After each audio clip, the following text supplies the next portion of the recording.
Hello and welcome to Cooking the Books with Heather. Today we are going to be working once again from Outlander Kitchen, Teresa Carl Sanders' cookbook about everything Outlander, all sorts of different recipes, either from places that they've been or even just sort of whimsical takes on potential recipes from Outlander.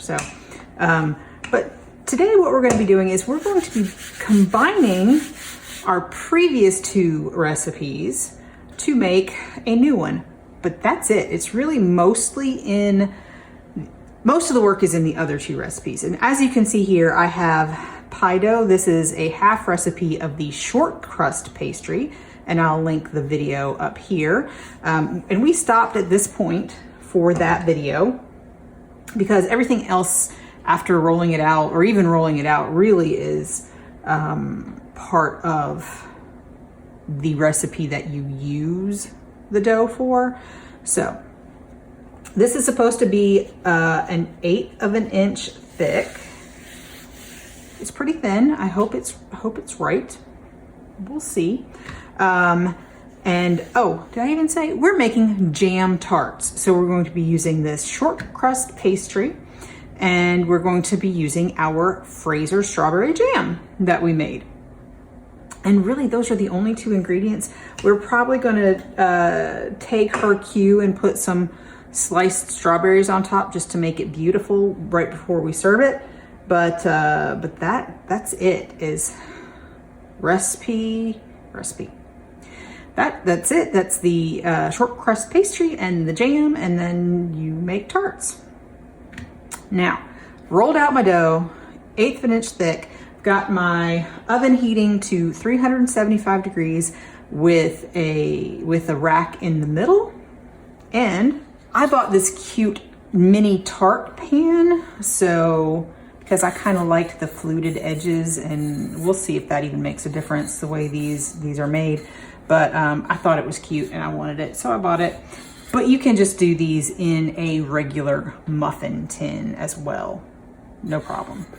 And it's supposed to make 12. So this is supposed to be a 4-inch round cutter. This is about 3.5, so hopefully that'll be okay. But I'm supposed to now cut out 12.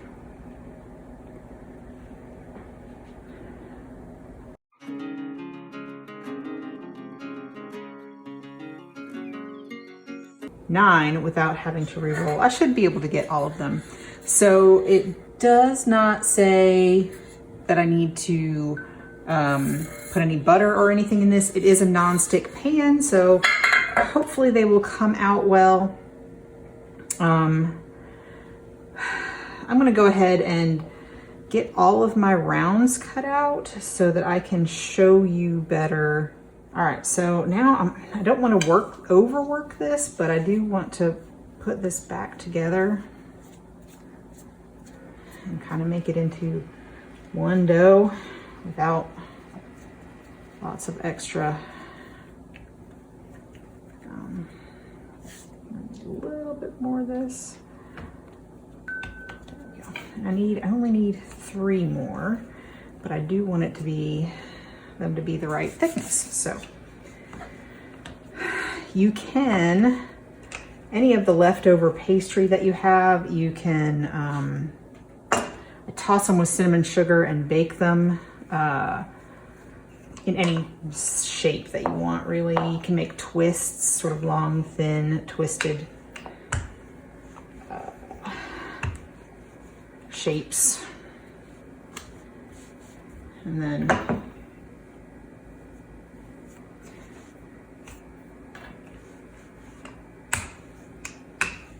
those are delicious little snacks for the cook or the kids while you wait for the main recipe to finish, because we're gonna have to wait for these to cool before we eat them, because otherwise the jam will be really hot and really liquid. All right, so I'm gonna get 3 more out of this one.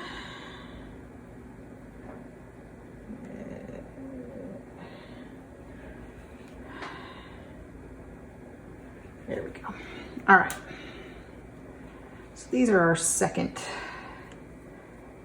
batch, which will always be a little bit more tough in my experience, at least with cookies. So we're just going to press this down into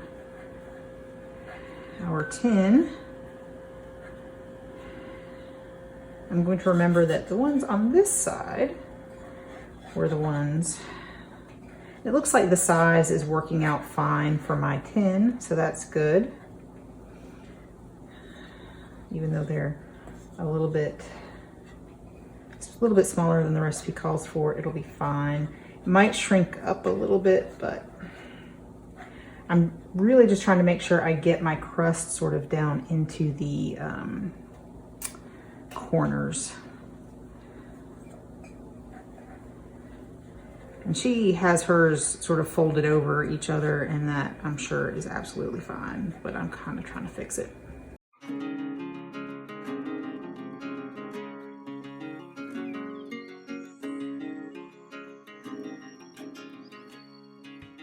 So there we go. And there's one more step before we can par bake these. We are supposed to prick these 3 or 4 times on the bottom with a fork before we bake them. So this is called docking. It will help let some of the air bubbles out, so maybe it won't make huge bubbles.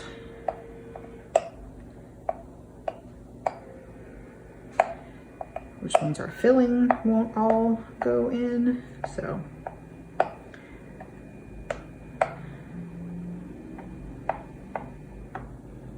right. Okay. All right. These go in the oven for, she says, 5 minutes or until they're dry, about 5 minutes. So I'll check on them in 5 minutes, and I'll be cleaning this up a little bit while I wait. I just checked on mine, on my tart crusts.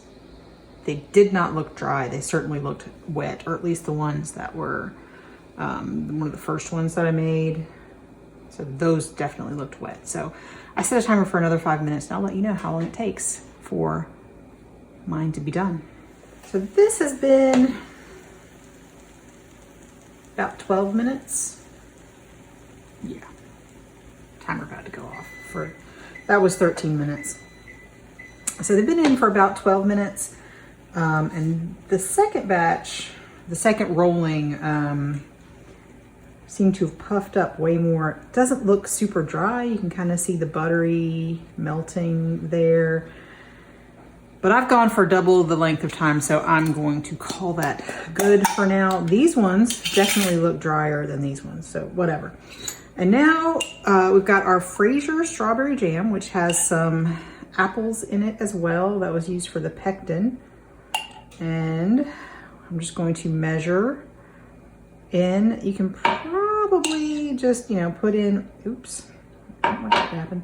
Put in as much as, you know, you don't want to overfill it because you don't want it to bubble over and stick, but she says to put this amount in.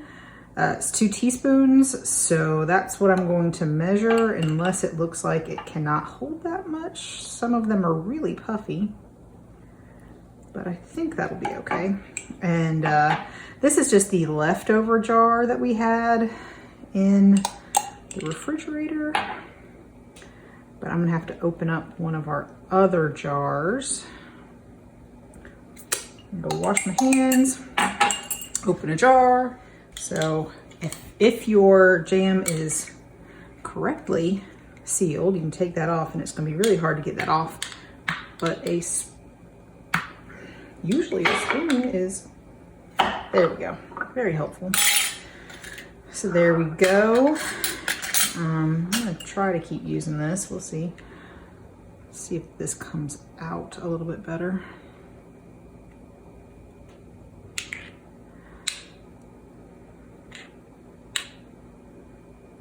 Yeah, the room temperature jam comes out of my spoon a little bit better than the cold jam, but that's all right.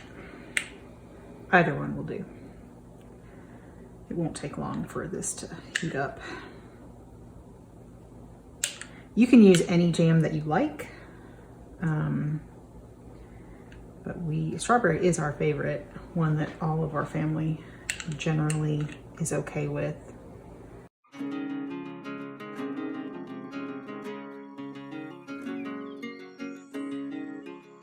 Now, this one's gonna go in the refrigerator, and these are going back in the oven for 12 to 15 minutes. So I'll set a timer for 12 minutes, but you want this to be all bubbly and the edges to be brown. So hopefully we didn't overcook it the first time, and so it won't get brown. I don't know, we'll see.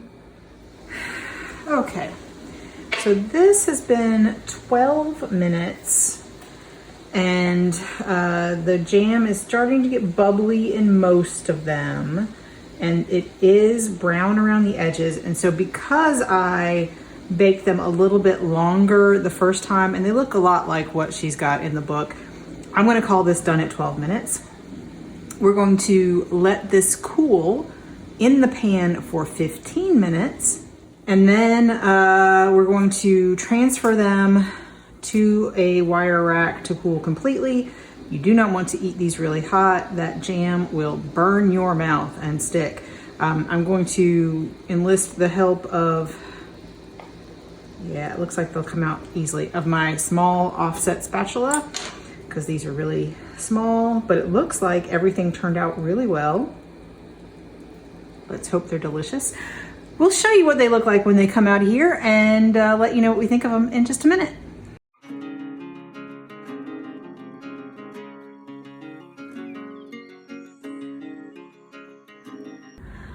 On this episode of Cooking the Books with Heather, you watched me make jam tarts from Teresa Carl Sanders' Outlander Kitchen cookbook. And we used 2 other recipes, and that was pretty much it. So we used the short crust pastry and the Fraser strawberry jam, and we made strawberry jam tarts. So that was really simple. The other recipes, so like the strawberry jam is not inconsequential to make. You could use any sort you like, and you could even use store-bought. It would be fine. So that was, that's kind of meh. But then there's also the shortcut crust pastry, which was not too difficult. And you put those 2 things together, and it made a really gorgeous little 3 or 4 bite dessert that you could eat with your hands. So it'd be great for sort of like a finger food party. You don't have to cut up the tart into slices. It's sort of individual right there. The recipe as it is makes 12, but since the short crust pastry, you use half of that recipe, you could make 24 really easily if you've made both of these recipes, or if you have a jar of jam and make the short crust pastry. You don't need to buy the tart pan like I did. You can just put them in a muffin tin, which I think most people probably have already. I just thought might be a little prettier. I think once I took them out, it wasn't really all that different than if I had done it in a pie tin, but made me feel better about it, whatever. They cooked up in about the amount of time that she says, about the amount of jam in the tarts that she says. Everything worked really well with this recipe, and we really enjoyed them. And so it's strawberry season, and we really enjoy strawberries, so this was perfect for us. So if you make these, please let me know what you think and what kind of jam your favorite is in the comments down below. And if you enjoyed watching me make this, give me a thumbs up, hit the subscribe button, and come back and watch me make something else next week.